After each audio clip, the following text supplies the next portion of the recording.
It was almost like TikTok before there was TikTok. I wonder if anybody else has said that. You can use it. There's your pull quote, guys.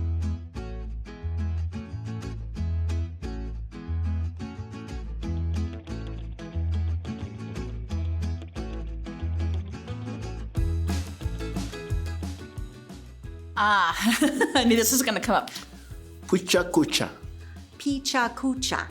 PechaKucha. How'd I do? PechaKucha. The name of that word is PechaKucha. Am I right? It must have been 10 or 11 years ago. It was at the Fleming. I was at the Shelburne Museum. I think the first time that I've seen it is just a recording. I think, to be honest, I actually participated in one before I actually saw one. My first experience of PechaKucha was actually as a presenter. New to town, didn't know anybody. And I really liked it because I felt as if somebody just went in and pulled out the heart of everything she wanted to say and put it out there.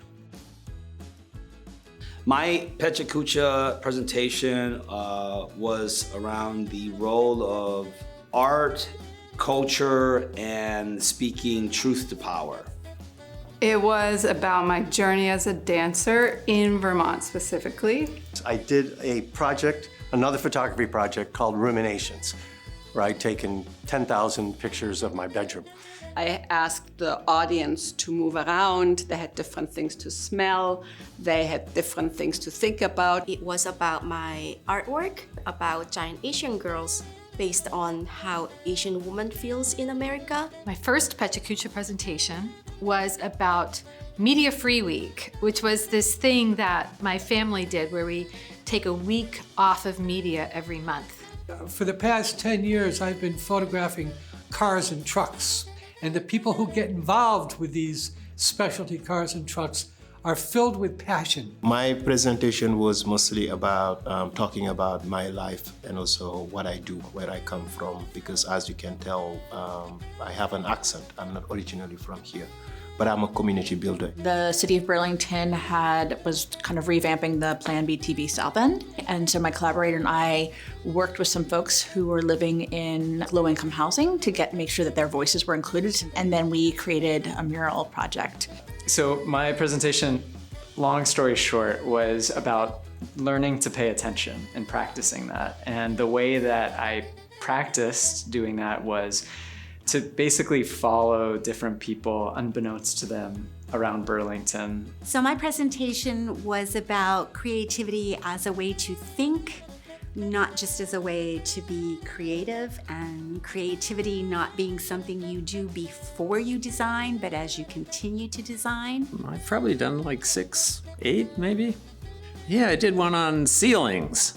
Once I did a whole wrap on birdhouses. You try to pace yourself and not get in other people's way, I guess.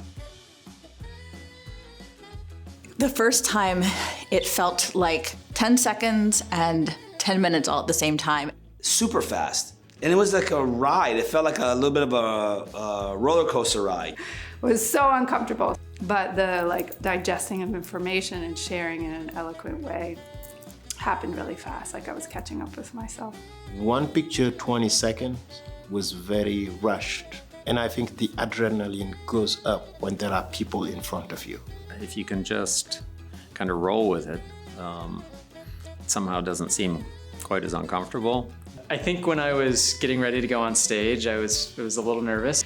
I had a picture of the cat that I lived with and everyone laughed. And once you get that going, I think everything seemed to go pretty quickly.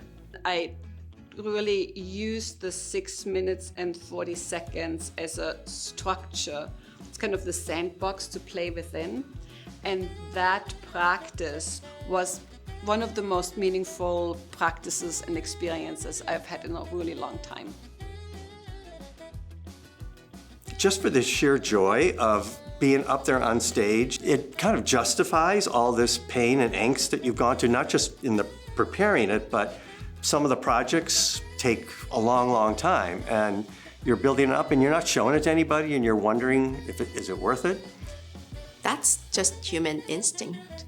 We want to share what we think to others. If you just keep it yourself, it would not go anywhere. having the opportunity for an individual human being to share with an intimate group what they know, what they care about is really, really important and really, really needed during these times.